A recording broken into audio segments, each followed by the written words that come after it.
আইপিএলে যাওয়ার আগে নিজের কারিশমা দেখালেন মুস্তাফিজুর রহমান। তার বুদ্ধির ফাঁদে পড়ে বোকা বনে গেলেন প্রতিপক্ষ ব্যাটার জাকের ও ফিজের পরিকল্পনার কাছে হার মানলেন স্বাগতিক এক ক্রিকেটার। বুঝিয়ে দিলেন দিল্লির জার্সি গায়ে রাজ করতে যাচ্ছেন তিনি।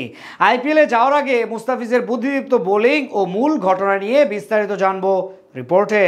Mustafiz back on his business.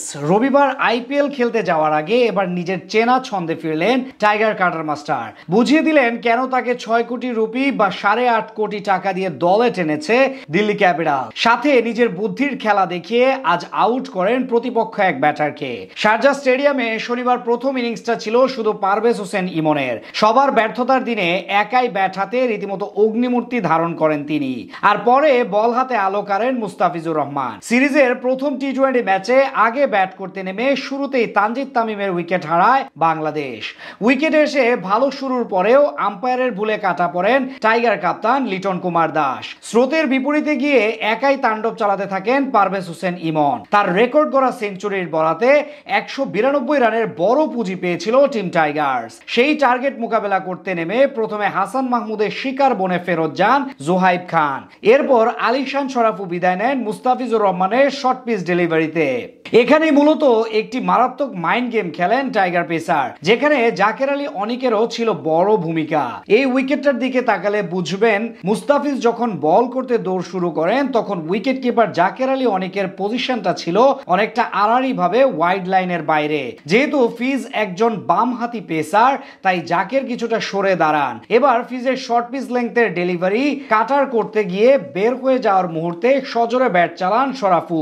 ফলাফল ব্যাটের কানায় লেগে বল চলে যায় প্রথম স্লিপের স্থানে উইকেট কিপিং করা জাকের আলীর হাতে। অর্থাৎ এখানে ব্যাটারকে পুরোপুরি বুদ্ধির মাধ্যমে পরাস্ত করেন মুস্তাফিজুর রহমান। শুধু উইকেট না, ম্যাচের সবচেয়ে ইকোনমিক্যাল বোলার ছিলেন এই পেসার। সবাই যেখানে দুহাত খুলে রান দিয়েছেন সেখানে উইকেট ও ডট বল দুদিক থেকে সফল ছিলেন তিনি।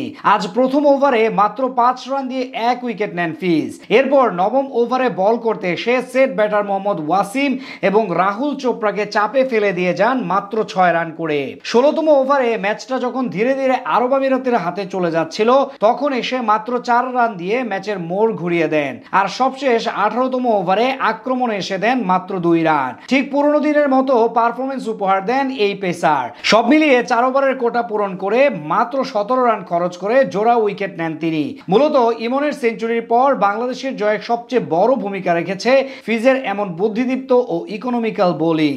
আইপিএলে যাওয়ার আগে তার এমন ফর্মে ফেরা নিশ্চিতভাবে বড় খবর দিল্লির জন্য এবং দেশের ক্রিকেট ভক্তদের জন্য।